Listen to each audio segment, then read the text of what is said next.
नमस्कार, मैं अभिषेक जाखड़। आप देख रहे हैं आरजे टीवी 24 की खास सीरीज, जिसमें आज हम आपको एक ऐसे युवा चेहरे से मिलाएंगे जो कि युवाओं की बात करता है, क्षेत्र के मुद्दों की बात करता है, रोजगार की बात करता है, शिक्षा की बात करता है। एक ऐसे युवा से मिलाएंगे जो स्थानीय रोजगार की बात करता है, लोगों के सुख दुख की बांटता है। वो कोई और नहीं, खंडेला विधानसभा से कांग्रेस प्रत्याशी सुभाष जी मील हैं। नमस्कार सुभाष जी, आपका आरजे टीवी 24 की खास सीरीज में स्वागत है। नमस्कार। सुभाष जी, हम शुरुआत करते हैं आपके राजनीतिक सफ़र की। तो आपके राजनीतिक सफ़र की शुरुआत कैसे हुई और आपके राजनीतिक गुरु कौन थे? मैं सबसे पहले सन 2000 में एसके कॉलेज सीकर से मैंने छात्र राजनीति से राजनीति की शुरुआत की। मैंने 2000 में छात्र संघ का चुनाव लड़ा और उसके बाद मैं लगातार मैं राजनीति में सक्रिय रहा। मैं उसके बाद में सन 2005 में मैंने जाट महासभा का मैं अध्यक्ष बना और मैंने लगातार 4 साल तक समाज के सामाजिक कार्यों में अपनी भूमिका निभाई। सन 2009 में जब यूथ कांग्रेस में चुनाव का फार्मूला आया तो मैंने विधानसभा से, खंडेला विधानसभा से चुनाव लड़ा। मैं अध्यक्ष पद का चुनाव मैंने जीता। उसके बाद में मैंने लगातार यूथ कांग्रेस में काम किया और 2013 में दोबारा जब यूथ कांग्रेस के चुनाव हुए तो मैं ज़िले का सीकर लोकसभा का मैंने चुनाव लड़ा और मैं बड़े अंतर से वो चुनाव जीता। और तब से मैंने लगातार क्षेत्र के अंदर छोटे छोटे जो मुद्दे थे उन पे भी लोगों को साथ लेकर मैं आगे बढ़ा, उन मुद्दों को सॉल्व किया और लगातार क्षेत्र के अंदर लोगों की सेवा करता रहा। पार्टी में भी मैं लगातार काम करता रहा और पूरे हिंदुस्तान में सीकर ज़िले की यूथ कांग्रेस को एक अलग पहचान मिली। और 2018 में मैंने विधानसभा का चुनाव लड़ा और उसके बाद से लगातार आपके सामने है। आपने 2018 के विधानसभा चुनाव की बात की। 2018 के विधानसभा चुनाव में बात करें तो उससे पहले खंडेला के अंदर महादेव सिंह खंडेला काफ़ी समय से विधायक रहे, लेकिन उसके बावजूद आपकी पार्टी कांग्रेस पार्टी ने उनकी टिकट काट दी और आप पे विश्वास जताया। क्या कारण रहे कि आपके ऊपर कांग्रेस पार्टी ने विश्वास जताया? सबसे बड़ा कारण ये रहा कि मैंने पार्टी और संगठन के लिए दिन रात मैंने मेहनत की। और जब 2014 में केंद्र के अंदर भारतीय जनता पार्टी की सरकार बनी तो उस समय जब भारतीय जनता पार्टी का एक बहुत बड़ा एक बोलबाला हो गया था, लोग उनके खिलाफ सुनने को तैयार नहीं थे। उस समय हमने सैकड़ों बार हमने लोकसभा का घेराव किया है हमने और सैकड़ों रैलियां हमने की हैं। हर मुद्दे को लेकर केंद्र सरकार को घेरा, राज्य सरकार को हमने घेरा, क्योंकि उस समय पे यहाँ पे भी भाजपा की सरकार थी, 2013 में बन गई थी। तो हर जगह हम लोगों के जो मुद्दे थे, जन भावना से जुड़े हुए या जनता से जुड़े हुए जो मुद्दे थे, उनको हमने बड़े ज़ोर शोर से उठाया और पार्टी के लिए 24 घंटे में लगातार हम पार्टी के बारे में काम करते थे, पार्टी के बारे में ही सोचते थे। और हमेशा इसी कारण से पार्टी ने इतनी बार चुनाव लड़े हुए व्यक्ति के टिकट काटकर और मुझे टिकट सौंपा। सुभाष जी, 2018 के विधानसभा चुनाव की बात करें तो कांग्रेस पार्टी की अच्छी लहर थी, उसके बावजूद आप चुनाव नहीं जीत पाए। वो क्या कारण रहे होंगे? इसका सबसे बड़ा कारण तो ये रहा कि जो टिकट मुझे मिला वो अंतिम दिन नॉमिनेशन का जो लास्ट दिन था उस दिन मुझे टिकट फाइनल हुआ और उस समय बहुत देर हो चुकी थी। प्रचार के लिए भी मुझे बहुत कम समय मिला, यहाँ तक कि मैं जो पूरे रेवेन्यू विलेज थे वहाँ तक आम सभाएं भी नहीं कर पाया। और लास्ट में जो हमने एक पब्लिक मीटिंग जो बड़ी रखी थी उसमें हमने चीफ गेस्ट नवजोत सिंह सिद्धू जी को बुलाया था और वो उस मीटिंग में नहीं आ पाए थे। उससे बहुत बड़ा माहौल ख़राब हो गया था। और एक हमारे पास जो राजनीति में जो नए लोग थे, चुने हुए जनप्रतिनिधि, कोई एक आध को छोड़कर कोई हमारे साथ में नहीं था।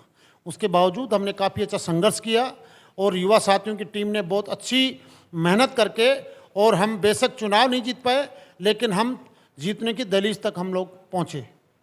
आपने युवाओं की बात की, तो खंडेला विधानसभा क्षेत्र की बात करें तो वहाँ पर युवाओं का काफ़ी क्रेज है आपको लेकर, तो उसके क्या कारण है? आपके युवाओं में बहुत जुड़ाव रहता है। सबसे बड़ा युवाओं से जुड़ाव का कारण तो ये है कि आज एक अनजान से अनजान युवा भी अगर मुझे फ़ोन करता है तो मैं तुरंत उसके फ़ोन पे उसकी पूरी बातें सुनता हूँ और मेरे से जो भी हेल्प बन पड़ती है वो मैं उसके लिए हरदम तैयार रहता हूँ। और बड़ी आसानी से हमने साफ कर रखा है कि कोई भी युवा साथी उसको किसी भी तरह का कोई काम हो, आप मुझे बेझिझक मुझसे मिल सकते हैं, मुझे फ़ोन पे कर सकते हैं। मेरे होने वाले कामों के लिए मैं हमेशा उनके लिए तैयार रहता हूँ। तो जाहिर सी बात है कि वो भी मुझे अपने बड़े भाई की तरह प्यार करते हैं। सुभाष जी, 2018 के चुनाव के बाद की बात करें तो आप खंडेला में आते हो। खंडेला में वैसे दो परिवारों का बोलबाला रहा है, या यूं कहें वन का वर्चस्व रहा है, तो उसके अंदर आप अपने को राजनीति में कैसे स्थापित करोगे? ये सही है कि पिछले 50 सालों से यहाँ पे राजनीति में दो ही राजनीतिक परिवारों का कब्जा रहा है और एक के बाद एक वही हमेशा राजनीति में यहाँ पे रहते आए। स्थापित करने की बात तो यह है कि मैं पहले ही आपको बता चुका हूँ कि हमने बहुत अच्छा चुनाव 2018 में लड़ा और हम जीत से थोड़े ही कदम दूर रह गए थे। लेकिन देखिए, राजनीति में क्या होता है कि जब आप पावर में होते हैं, जब आप कुछ कर सकते हैं, जब आपकी कलम कुछ कर सकती है, तब आप लोगों की अगर बात नहीं सुनते हैं तो लोग धीरे धीरे आपको अवॉइड करने लगते हैं। और यही हाल इन दो परिवारों का है। जब भी ये सत्ता में रहते हैं, लोगों की बात नहीं सुनते, लोगों के काम नहीं करते और अपने अहंकार में डूब जाते हैं। यही कारण है कि धीरे धीरे हमने लोगों का साथ देकर जो भी उनका काम पड़ता है इजी वे में हम उनको उपलब्ध हो जाते हैं और बड़ी सहजता के साथ में उनका काम करने का प्रयास करते हैं। तो धीरे धीरे पूरे क्षेत्र के अंदर लोग भी अब इस बात को मानने लगे हैं कि वास्तव में आज तक तो ये लोग जनता को गुमराह कर रहे थे। हकीकत में देखें तो अब एक नया चेहरा जो हमारे सामने आया है, वास्तव में वो लोगों के साथ बड़ी सहजता के साथ उनके कामों को करवाता है।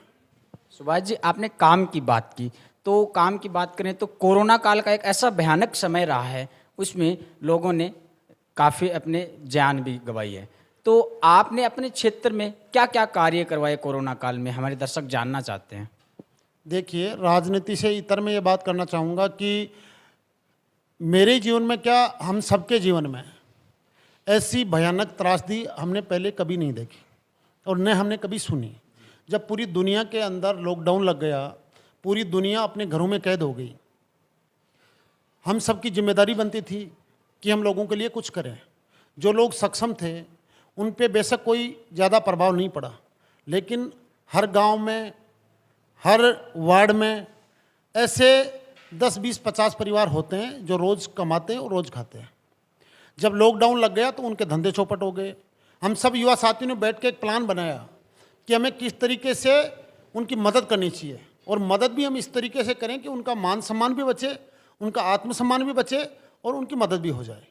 तो हमने एक बड़ा रूट चार्ट तैयार किया और हमने पूरे विधानसभा में 6-7 हज़ार परिवारों की छटनी की और उनको 7-8 बार हमने राशन सामग्री जो हमसे जो भी बन पड़ा, हमने अच्छा से अच्छा प्रयास करके और उन परिवारों तक, ज़रूरतमंद परिवारों तक हमने उनको राशन का सामान पहुंचाया। और जब दूसरी कोरोना की लहर आई तो संपूर्ण लॉकडाउन तो नहीं लगा था, आंशिक लॉकडाउन था उसमें, लेकिन उस समय ऑक्सीजन की बहुत बड़ी किल्लत देखने को हम सब लोगों ने देखी।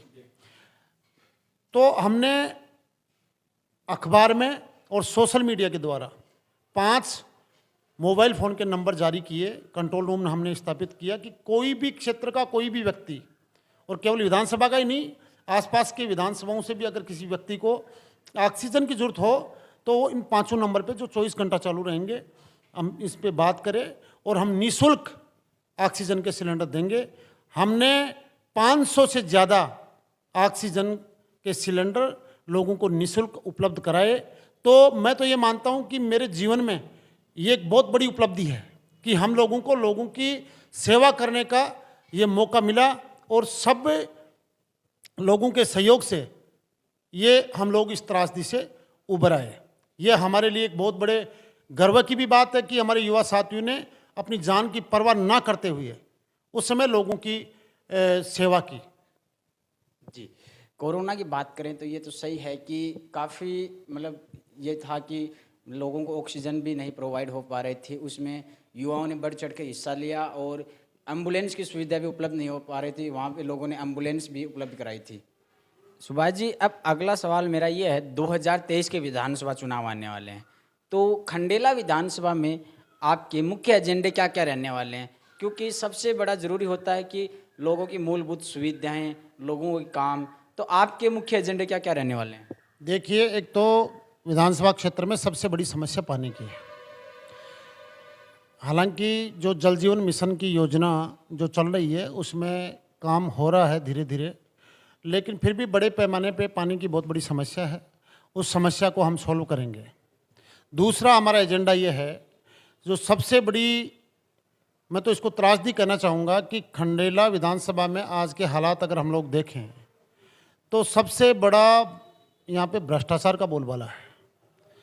आज आप यहाँ कस्बे में बैठे हैं, रिंगस कस्बे में, आज यहाँ के भी ये हालात हैं नगर पालिका के। अगर कोई आम आदमी, पहली बात तो शहर में एक प्लाट नहीं ले सकता, और प्लाट अगर ले लेता है आज उसको पट्टा बनाने के लिए भी यहाँ 1-2 लाख रुपए से कम नहीं देने पड़ते।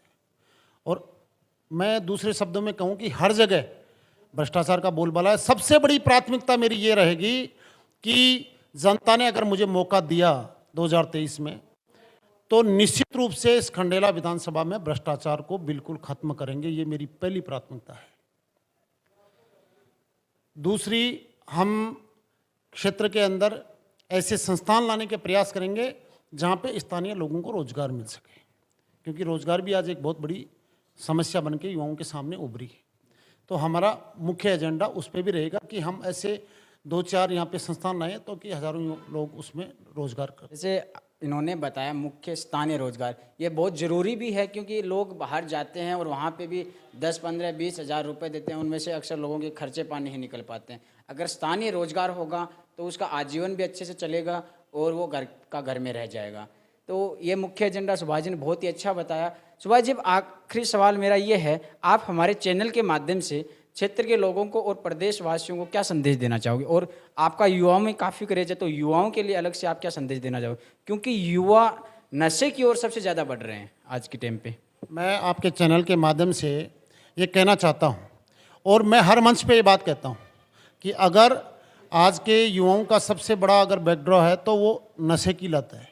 कुछ युवा साथी नशे की तरफ बढ़ जाते हैं और ज़िंदगियां उनकी बर्बाद हो जाती हैं। तो हर मंच के माध्यम से ही मैं कहता हूँ, आपके चैनल के माध्यम से भी युवाओं को ये कहना चाहता हूँ कि नशे से आप दूर रहें। बीड़ी, सिगरेट, तंबाकू, शराब, इन चीज़ों से आप हमेशा दूर रहें, तो निश्चित रूप से एक बेहतर उज्जवल भविष्य आप लोगों का होगा। और क्षेत्र के लोगों को मैं ये कहना चाहता हूँ कि जो एक परिवारवाद की जो बेड़ियाँ 50 सालों से क्षेत्र में जकड़ी हुई हैं, मैं इस चैनल के माध्यम से अपील करना चाहता हूँ कि उन जंजीरों को आप लोग तोड़ें और क्षेत्र के समुचित विकास के लिए अपने एक नए युवा साथी को मौका दें, ताकि आने वाली पीढ़ियों में जब आपका कोई भाई, आपका बेटा अगर राजनीति में आना चाहे तो कम से कम ये वंशवाद की बेड़ियाँ उसके पैरों में आड़े न आए।